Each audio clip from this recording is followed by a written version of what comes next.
ಗೌತಮ್ ವರ್ಮಾ ಅಂತ, ನಂದು Guinness world record ಆಗಿದೆ. ಏನ್ ವಿಚಾರ ಅಂತಂದ್ರೆ ಇಡೀ ಕರ್ನಾಟಕದಲ್ಲ, ಇಡೀ ವಿಶ್ವದಲ್ಲಿ ಪ್ರಥಮ ಬಾರಿಗೆ ಬೆಂಗಳೂರು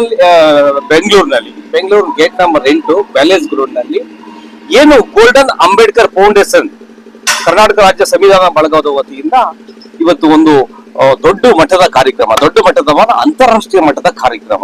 ಏನು ಉದ್ದೇಶ ಅಂತ ಅಂದ್ರೆ ಬಾಬಾ ಸಾಹೇಬ್ರವರ ಪುಣ್ಯ ದಿನದಿಂದ ಬಾಬಾ ಸಾಹೇಬ್ ದಾದರದಲ್ಲಿ ಏನು ಅವರ ಪುಣ್ಯ ಜನ್ಮ ಭೂಮಿ ಇದೆ, ಇದು ಪುಣ್ಯ ಭೂಮಿ ಇದೆ, ಚೈತ್ರ ಭೂಮಿ ಇದೆ, ಅದನ್ನ ಮಾಡಲ್ಲ ಇಲ್ಲಿ ನಮ್ಮ ಸಂವಿಧಾನ ಬಳಗ ಇಲ್ಲಿ ಮಾಡ್ತಾ ಇದೆ. ಜಯಕಾಂತ ಚಾಲುಕ್ಯವರು ಅಧ್ಯಕ್ಷತೆಯಲ್ಲಿ ನಾಳೆ ನಮ್ಮ ಸನ್ಮಾನ್ಯ ಎಸ್ ಸಿ ಮಹದೇವಪ್ಪ ಅವರು, ಮತ್ತೆ ಸನ್ಮಾನ್ಯ ಜಿ ಪರಮೇಶ್ವರ್ ಅವರು, ಮತ್ತೆ ಸತೀಶ್ ಜಾರಕಿಹೊಳಿ ಅವರು, ಮತ್ತೆ ನಮ್ಮ ಜಮೀರ್ ಅಹಮದ್ ಅವರು, ಇನ್ನು ಹಲವಾರು MLAಗಳು, ಮಂತ್ರಿಗಳು, ನಮ್ಮ ರಾಜ್ಯದ ಹಲವಾರು ಸಂಘಟನೆ ಎಲ್ಲ ರಾಜ್ಯಾಧ್ಯಕ್ಷರುಗಳು, ಉಪಾಧ್ಯಕ್ಷರುಗಳು ಮತ್ತೆ ಕಾರ್ಯಕರ್ತರುಗಳು ಇಲ್ಲಿ ಸಾವಿರಾರು ಜನಗಳು ಬಂದು ಭಾಗವಹಿಸ್ತಾ ಇದ್ದಾರೆ. ಹಾಗಾಗಿ ಇದು ಈ ಮಾಡಲ್ 1.5 ತಿಂಗಳಿಂದ ಇದು ನಡೀತಾ ಇದೆ. ಇದು ಕರ್ನಾಟಕದಲ್ಲಿ ಪ್ರಥಮ ಬಾರಿಗೆ ಈ ಮಾಡಲ್ ಅನ್ನ ಇಲ್ಲಿ ನಾವು ಮಾಡ್ತಾ ಇದ್ದೀವಿ. ನಾಳೆ 2 ಗಂಟೆಗೆ ಹೆಲಿಕಾಪ್ಟರ್ ಅಲ್ಲಿ ಬಾಬಾ ಸಾಹೇಬ್ರಿಗೆ ಪುಷ್ಪಾಂಜಲಿಯನ್ನ ಅರ್ಪಿಸ್ತಾರೆ ಎಲ್ಲ ಮಂತ್ರಿಗಳು. ಮತ್ತೆ ಬೆಳಿಗ್ಗೆ ಇವತ್ತು ಸಾಯಂಕಾಲ 5 ಗಂಟೆಯಿಂದ 500 ಬುಕ್ಕಿಗಳು, ಅಂದ್ರೆ 500 ಬಿಕ್ಕುಗಳು ಅದನ್ನ ಪೂಜೆ ಮಾಡ್ತಾ ಇದ್ದಾರೆ. ಬಾಬಾ ಸಾಹೇಬ್ರಿಗೆ ಬುದ್ಧ ಮತ್ತೆ ಬಾಬಾ ಸಾಹೇಬ್ರಿಗೆ ಪೂಜೆಗಳನ್ನ ಇಟ್ಕೊಂಡಿದ್ದೀವಿ. ಹಾಗಾಗಿ ನೀವೆಲ್ಲ ಬಂದು ನಮ್ಮನ್ನ ಪ್ರೋತ್ಸಾಹ ಮಾಡ್ತಾ ಇರೋದು ತುಂಬಾ ಖುಷಿ, ಹೆಮ್ಮೆ ವಿಚಾರ.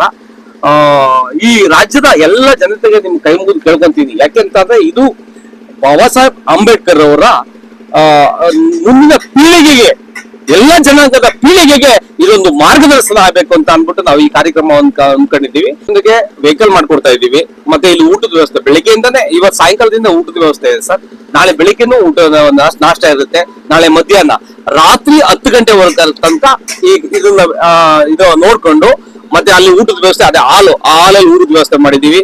ಮತ್ತೆ ಹಾಲ್ ಕಾರ್ಯಕ್ರಮ ಇಲ್ಲಿ 1-2-3 ಡಿಸ್ಪ್ಲೇ ಬರುತ್ತೆ, ದೊಡ್ಡ ಡಿಸ್ಪ್ಲೇ ಬರುತ್ತೆ ಸರ್. ಅಲ್ಲಿ 50/80 ಒಂದು ಸ್ಕ್ರೀನ್ ಬರುತ್ತೆ. ಆ ಸ್ಕ್ರೀನ್ ಅಲ್ಲಿ ಇಲ್ಲಿ ಕಾರ್ಯಕ್ರಮ ಯಾರು ಡಿಸ್ಪ್ಲೇ ಮಾಡ್ತಾರೆ ಅಲ್ಲಿ ನೋಡ್ತಾ ಇರೋದು. ಮತ್ತೆ ಒಂದು 50 ಜನ ನಮ್ಮ ಬಾಬಾ ಸಾಹೇಬ್ರ ಸಾಂಗ್ ಅನ್ನ ಹಾಡ್ತಾ ಇರ್ತಾರೆ, ಬಿಕ್ಕುಗಳು ಪೂಜೆ ಮಾಡ್ತಾ ಇರ್ತಾರೆ, ಈ ಕಡೆ ಹಾಡ್ತಾ ಇರ್ತಾರೆ. ಊಟದ ವ್ಯವಸ್ಥೆ ಎಲ್ಲ ಮಾಡಿದ್ವಿ ಈ ವರ್ಷ ಮಾಡ್ಬೇಕಂತ ಸರ್. ಪ್ರತಿ ವರ್ಷ ನೋಡೋಣ ಸರ್, ಪ್ರತಿ ವರ್ಷ ಅದು ಹೇಳಕ್ ಬರಲ್ಲ. ಈ ವರ್ಷ ಅರೇಂಜ್ ಮಾಡಿದ್ದೀವಿ, ನೋಡೋಣ. ಪ್ರತಿ ವರ್ಷ ನಿಮ್ಮಂತರ ಸಹಕಾರ ಆದ್ರೆ ಪ್ರತಿ ವರ್ಷ ಮಾಡ್ತೀವಿ. ನಮಸ್ಕಾರ. ಜೈ ಭೀಮ್, ಜೈ ಭೀಮ್. ಅವರ ಪರಿನಿಬ್ಬಾಣ ದಿನವನ್ನ ದೇಶಾದ್ಯಂತ ಆಚರಣೆ ಮಾಡ್ತಿದೆ. ಎಲ್ಲ ನಮ್ಮ ರಾಜ್ಯದಿಂದನೂ ಕೂಡ ಸ್ಥಿತಿವಂತರು, ಅವಕಾಶವುಳ್ಳವರು ಬಾಬಾ ಸಾಹೇಬ್ರ ಒಂದು ಚೈತ್ಯ ಭೂಮಿಗೆ ದಾದರ್ಗೆ ತೆರಳಿ ಅಲ್ಲಿ ನಮನ ಸಲ್ಲಿಸಿ ಬಂದು ಪವಿತ್ರ ಪುಣ್ಯ ಸ್ಥಳಕ್ಕೆ ನಮನ ಸಲ್ಲಿಸಿ ಪಾವನರಾಯ್ತಿದ್ರು. ನಾವು ಕೂಡ ಪ್ರತಿ ವರ್ಷ ಹೋಗ್ತಿದ್ವಿ. ಆದರೆ ಒಂದು ಆಲೋಚನೆ ನನ್ನಲ್ಲಿ ಮೂಡಿದ್ದೇನು ಅಂದರೆ, ಅದೇ ಮಾದರಿನ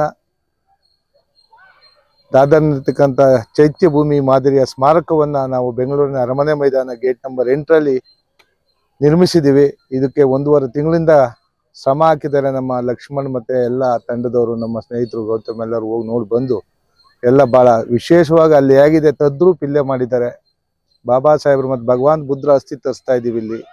ಅದನ್ನು ನಮಸ್ಕರಿಸಿ ಇಲ್ಲಿ ಪಾವನ ಆಗುವಂಥ ಒಂದು ಅವಕಾಶ ಮಾಡ್ತಾ ಇದ್ದೀವಿ.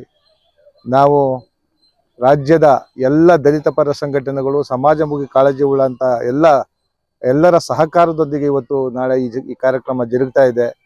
ಈ ಕಾರ್ಯಕ್ರಮಕ್ಕೆ ಕಾಣದ ರೂಪದಲ್ಲಿ ಕೆಲವರು ನನಗೆ ಸಹಾಯ ಮಾಡಿದ್ದಾರೆ. ಈ ಸಂದರ್ಭದಲ್ಲಿ ಅವನ್ನ ಸ್ಮರಿಸ್ಕೊತೀನಿ. ಅದೇ ಸಂದರ್ಭದಲ್ಲಿ ನಾವು ಹೆಲಿಕಾಪ್ಟರಿಂದ ಸ್ಮಾರಕದ ಮೇಲೆ ಪುಷ್ಪಾರ್ಚನೆ ಮಾಡಿ, ಇಲ್ಲಿವರೆಗೂ ನಾವು ದಲಿತರು ಬಾಬಾ ಸಾಹೇಬ್ರನ್ನ ನೋಡಲಿಕ್ಕೆ ಅವಕಾಶ ಇಲ್ಲದೇ ಇರುವಂಥವ್ರು ಅವರ ಸ್ಮಾರಕವನ್ನು ನೋಡಿ ಧನ್ಯರಾಗಬೇಕು ಅಂತೇಳಿ ಈ ಮೂಲಕ ಮನವಿ ಮಾಡ್ಕೊಳ್ತೀನಿ. ರಾಜ್ಯದ ಜನ ಮೂಲೆ ಮೂಲೆಯಿಂದ ನಾಳೆ ಬರ್ತಾ ಇದ್ದಾರೆ. ನಮಗೆ ವ್ಯಾಪಕವಾಗಿ ಸೋಷಿಯಲ್ ಮೀಡಿಯಾದಲ್ಲಿ ನನ್ನ ಕುಲಬಾಂಧವರು, ಬಾಬಾ ಸಾಹೇಬ್ರ ಅನುಯಾಯಿಗಳು ಸೋಷಿಯಲ್ ಮೀಡಿಯಾದಲ್ಲಿ ಪ್ರಚಾರ ಮಾಡಿದ್ದಾರೆ.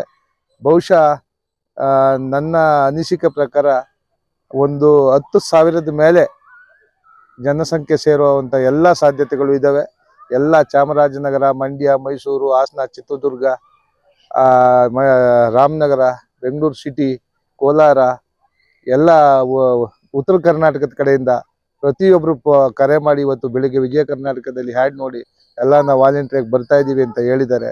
ಸಂಜೆವಾಣಿ ಪತ್ರಿಕೆಯಲ್ಲೂ ಕೂಡ ಬರ್ತದೆ. ಈಗ ಮಾಧ್ಯಮದ ಮುಖಾಂತರ ತಾವೆಲ್ಲ ಬಿತ್ತರಿಸಿ ಈ ಒಂದು ಈ ದೇಶದ ಸಂವಿಧಾನದ ಪಿತಾಮಹನ ಒಂದು ಪರಿನಿಬ್ಬಾಣದ